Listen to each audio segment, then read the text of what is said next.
આકાશવાણી સમાચાર સિમ્પલ ઠક્કર વાંચે છે. સૌપ્રથમ મુખ્ય સમાચાર. ચૂંટણી પંચે 16મા રાષ્ટ્રપતિની ચૂંટણી માટેનો કાર્યક્રમ જાહેર કર્યો. 15મી જૂને જાહેરનામું બહાર પડશે અને 18મી જુલાઈએ મતદાન થશે. પ્રધાનમંત્રી નરેન્દ્ર મોદીએ કહ્યું કે ભારતની જૈવિક બાબતો આધારિત અર્થવ્યવસ્થા 8 વર્ષમાં 8 ગણી વધીને $80 અબજ થઈ છે. કેન્દ્રીય નાણામંત્રી શ્રીમતી નિર્મળા સીતારમણે દેશના બહુઆયામી વિકાસમાં જાહેર સાહસોના યોગદાનને બિરદાવ્યું છે. આતંકવાદનો ભોગ બનેલા શિક્ષિકા સુશ્રી રજની બાલાને જમ્મુ કાશ્મીરમાં આજે શૈક્ષણિક સંસ્થાઓ દ્વારા શ્રદ્ધાંજલિ આપવામાં આવી.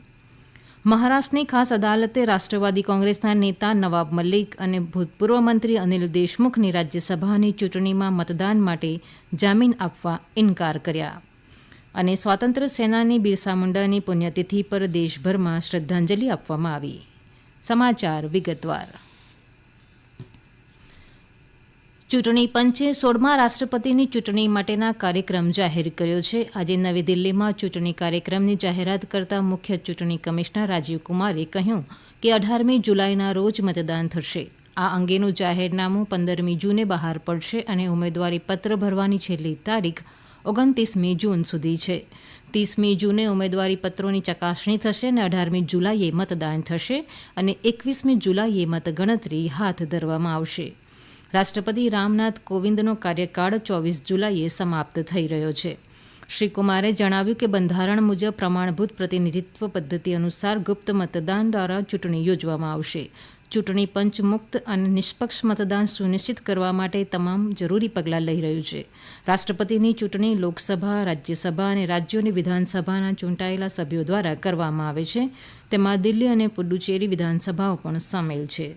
રાજ્યસભા અને લોકસભા તથા રાજ્યોની વિધાનસભામાં નિમાયેલા સભ્યો રાષ્ટ્રપતિની ચૂંટણીમાં મતદાન કરી શકતા નથી. તેવી જ રીતે વિધાન પરિષદના સભ્યો પણ રાષ્ટ્રપતિની ચૂંટણી માટે મતદાર હોતા નથી. 2017માં રાષ્ટ્રપતિની ચૂંટણી 17 જુલાઈએ યોજાઈ હતી અને 20 જુલાઈએ મતગણતરી થઈ હતી. મુખ્ય ચૂંટણી કમિશનરે કહ્યું કે રાજ્યસભાના મહાસચિવ આ ચૂંટણી માટે રિટર્નિંગ ઓફિસર હશે અને સંસદ ભવન તથા રાજ્યોની વિધાનસભાઓના પરિસરમાં મતદાન થશે. મુખ્ય ચૂંટણી કમિશનરે જણાવ્યું કે કુલ મતદારોની સંખ્યા 4809 છે. તેમાં 776 સંસદ સભ્યો અને 4033 વિધાનસભાના સભ્યોનો સમાવેશ થાય છે. કુલ મતનું કુલ મૂલ્ય 10,86,431 થશે. શ્રી કુમારે જણાવ્યું કે મતદાન અને મતગણતરીના દિવસે તમામ કોવિડ પ્રોટોકોલનું પાલન કરવામાં આવશે. ચૂંટણી પંચે ચૂંટણી પ્રક્રિયાને પર્યાવરણને અનુકૂળ બનાવવા માટે પ્લાસ્ટિકનો ઉપયોગ ટાળવા માટે બાયોડિગ્રેડેબલ સામગ્રીનો ઉપયોગ કરવા ચૂંટણી અધિકારીઓને નિર્દેશ આપ્યો છે. પ્રધાનમંત્રી નરેન્દ્ર મોદીએ કહ્યું છે કે ભારતની જૈવિક બાબતો આધારિત અર્થવ્યવસ્થા છેલ્લા 8 વર્ષમાં 8 ગણી વધી છે અને $10 અબજથી વધીને $80 અબજ થઈ ગઈ છે. આજે નવી દિલ્હીમાં પ્રગતિ મેદાન ખાતે બાયોટેક સ્ટાર્ટઅપ એક્સપોનું ઉદ્ઘાટન કરતાં શ્રી મોદીએ કહ્યું કે ભારત બાયોટેકની વૈશ્વિક અર્થવ્યવસ્થામાં ટોચના 10 દેશોની લીગ સુધી પહોંચવાથી બહુ દૂર નથી. શ્રી મોદીએ કહ્યું કે છેલ્લા 8 વર્ષમાં દેશમાં સ્ટાર્ટઅપ્સની સંખ્યા લગભગ 60 અલગ અલગ ઉદ્યોગોમાં 70,000 થઈ ગઈ છે. તેમણે ઉમેર્યું કે આમાંથી 5,000થી વધુ સ્ટાર્ટઅપ બાયોટેક ક્ષેત્ર સાથે જોડાયેલા છે. પ્રધાનમંત્રીએ જણાવ્યું કે વસ્તી, આબોહવા, પ્રતિભાશાળી માનવ મૂડી જેવી વિવિધતા, વ્યવસાય કરવાની સરળતા તરફના પ્રયાસો અને બાયો ઉત્પાદનોની માંગને કારણે ભારતને બાયોટેક ક્ષેત્રમાં તકની ભૂમિ તરીકે ગણવામાં આવે છે. ભારત સ્વતંત્રતાના 75 વર્ષની ઉજવણી કરી રહ્યું છે ત્યારે બાયોટેક સેક્ટર આગામી 25 વર્ષ માટે વિકાસની પહેલને ગતિ આપવા માટે નિર્ણાયક ભૂમિકા ભજવશે. તેમણે ઉમેર્યું કે વિજ્ઞાન અને ટેકનોલોજી હવે વિવિધ ક્ષેત્રોના વિકાસના કેન્દ્રમાં છે. શ્રી મોદીએ કહ્યું કે ભૌતિક અને ડિજિટલ ઇન્ફ્રાસ્ટ્રક્ચરમાં સરકારના ભૂતપૂર્વ રોકાણોએ બાયોટેક ક્ષેત્રને પ્રોત્સાહન પૂરું પાડ્યું છે. કેન્દ્રએ સંશોધન અને વિકાસમાં શ્રેષ્ઠ દિમાગને એકસાથે લાવવા માટે ઘણી પહેલ કરી છે જે વિજ્ઞાન અને ટેકનોલોજીના વિકાસમાં મદદ કરી રહી છે. પ્રધાનમંત્રીએ કહ્યું કે ભારતે પેટ્રોલમાં 10% ઇથેનોલ મિશ્રણનો લક્ષ્યાંક હાંસલ કર્યો છે અને 2025 સુધીના 5 વર્ષ સુધીમાં પેટ્રોલમાં 20% ઇથેનોલ મિશ્રિત કરવાના લક્ષ્યાંકને પણ પહોંચી શકાશે.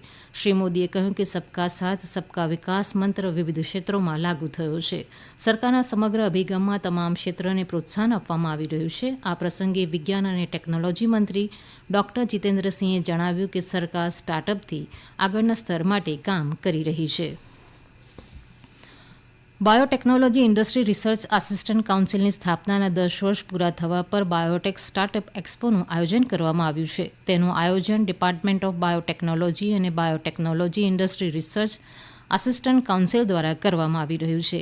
આ એક્સપો ઉદ્યોગ સાહસિકો, રોકાણકારો, ઉદ્યોગ અગ્રણીઓ, વૈજ્ઞાનિકો, સંશોધકો, બાયો ઇન્ક્યુબેટર્સ, ઉત્પાદકો, નિયમનકારો અને સરકારી અધિકારીઓને જોડવા માટે એક પ્લેટફોર્મ તરીકે કામ કરશે. Healthcare, genomics, biopharma, agriculture, industrial biotechnology, waste to value અને ક્લીન એનર્જી સહિત વિવિધ ક્ષેત્રોમાં બાયોટેકનોલોજીની એપ્લિકેશનને પ્રદર્શિત કરવા એક્સપોમાં લગભગ 300 સ્ટોલ ઊભા કરવામાં આવ્યા છે. ગૃહ અને સહકાર મંત્રી અમિત શાહે કહ્યું કે પ્રધાનમંત્રી નરેન્દ્ર મોદીના નેતૃત્વમાં સરકાર સહકાર દ્વારા સમૃદ્ધિના મંત્ર સાથે સહકારી ક્ષેત્રને સશક્ત બનાવવા માટે સતત કામ કરી રહી છે. આજે શ્રેણીબંધ ટ્વીટ્સમાં શ્રી શાહે જણાવ્યું કે સહકારી ક્ષેત્રમાં દેશના ખેડૂતો, કૃષિ અને ગ્રામીણ વિસ્તારના વિકાસ અને સશક્તિકરણની અપાર સંભાવનાઓ છે.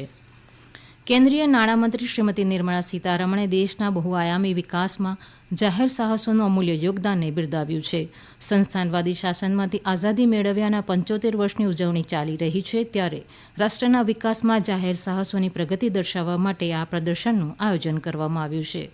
નાણામંત્રીએ ઉમેર્યું કે જાહેર સાહસો લાંબા ગાળાના રોકાણો સાથે માળખાકીય વિકાસમાં યોગદાન આપે એ હેતુથી સ્થપાયા હતા. વૈશ્વિકરણ, ઉદારીકરણ અને ખાનગીકરણને પરિણામે દેશના ઉદ્યોગ સાહસિકોને રાષ્ટ્ર નિર્માણમાં પોતાનું યોગદાન આપવાની ઉત્તમ તક મળી છે. મુખ્યમંત્રી શ્રી ભૂપેન્દ્ર પટેલે કેન્દ્રીય નાણામંત્રી શ્રીમતી નિર્મલા સીતારમણની ઉપસ્થિતિમાં રાષ્ટ્ર નિર્માણમાં જાહેર સાહસોનું યોગદાન એ અંગેના ત્રિદિવસીય પ્રદર્શનનો મહાત્મા મંદિર ખાતે આરંભ કરાવ્યો હતો. નાણાં મંત્રાલય દ્વારા 6 થી 12 જૂન દરમિયાન વિશેષ સપ્તાહની ઉજવણી આ પ્રદર્શન સાથે આત્મનિર્ભર ભારત માટે જાહેર સાહસોની ભૂમિકા વિષયક પરિસંવાદનો પણ મુખ્યમંત્રીએ પ્રારંભ કરાવ્યો હતો. સુશ્રી નિર્મલા સીતારમણ અને શ્રી ભૂપેન્દ્ર પટેલે મહારાષ્ટ્રના સોલાપુર સ્થિત એનટીપીસી તથા કર્ણાટકના બેંગ્લોર સ્થિત ભારત ઇલેક્ટ્રોનિક્સ લિમિટેડની વસાહતનું મિની સ્માર્ટ સિટી તરીકે વર્ચ્યુઅલ લોકાર્પણ કર્યું હતું. જમ્મુ અને કાશ્મીરમાં આજે શૈક્ષણિક સંસ્થાઓ દ્વારા શિક્ષિકા સુશ્રી રંજની બાલાને શ્રદ્ધાંજલિ આપવામાં આવી અને 2 મિનિટનું મૌન પાળવામાં આવ્યું હતું. 31મી મેના રોજ કુલગામ જિલ્લામાં આતંકવાદીઓ દ્વારા તેમની હત્યા કરવામાં આવી હતી. શાળાઓમાં સવારે પ્રાર્થના દરમિયાન બાળકોએ સદગત શિક્ષિકા રજની બાલાને પુષ્પાંજલિ અર્પણ કરી હતી. આ અગાઉ શિક્ષણ વિભાગે રજની બાલાના મૃત્યુના 10મા નિમિત્તે 2 મિનિટનું મૌન પાળવાનો આદેશ આપ્યો હતો. સુશ્રી રજની બાલા જમ્મુ વિભાગના સાંબા જિલ્લાના વતની હતા અને ફુલગામ જિલ્લાના ગોપાલપુરાની સરકારી હાઈસ્કૂલમાં શિક્ષિકા તરીકે કામ કરતા હતા. સુશ્રી રજની બાલાના માનમાં ગોપાલપારાની સરકારી હાઈસ્કૂલનું તેમના નામ પર નામાભિધાન કરવામાં આવ્યું છે. મહારાષ્ટ્રની ખાસ અદાલતે રાષ્ટ્રવાદી કોંગ્રેસના નેતા નવાબ મલિક અને ભૂતપૂર્વ મંત્રી અનિલ દેશમુખને આવતીકાલે યોજાનારી રાજ્યસભાની ચૂંટણીમાં મતદાન કરવા માટે કામચલાઉ જામીન આપવાનો ઇનકાર કર્યો છે. ગઈકાલે બંને પક્ષોની દલીલ સાંભળ્યા બાદ ખાસ અદાલતના ન્યાયાધીશ RS રોકડેએ આ હુકમ કર્યો છે. સ્વાતંત્ર્ય સેનાની બિરસા મુંડાની પુણ્યતિથિ પર સમગ્ર રાષ્ટ્ર આજે શ્રદ્ધાંજલિ આપી રહ્યું છે. શ્રી મુંડા આદિવાસી સ્વાતંત્ર્ય સેનાની ધાર્મિક નેતા અને લોકનાયક હતા. મુંડા જાતિના હતા. તેમણે 19મી સદીમાં બ્રિટિશ રાજ દરમિયાન આદિવાસી ધાર્મિક સહસ્ત્રાબ્દી ચળવળની આગેવાની કરી હતી, જે બંગાળ પ્રેસિડેન્સીમાં ઊભી થઈ હતી. શ્રી મુંડા આદિવાસી ઓળખ અને સંસ્કૃતિના રક્ષણ માટે લડ્યા. દેશભરના આદિવાસી સમુદાય દ્વારા તેમને ભગવાન તરીકે પૂજવામાં આવે છે. આ મહાન વ્યક્તિત્વના સન્માનમાં કેન્દ્ર સરકારે બિરસા મુંડાની જન્મ જયંતિ જાહેર કરી છે, જે 15મી નવેમ્બરે જનજાતિ ગૌરવ દિવસ તરીકે ઉજવવામાં આવે છે.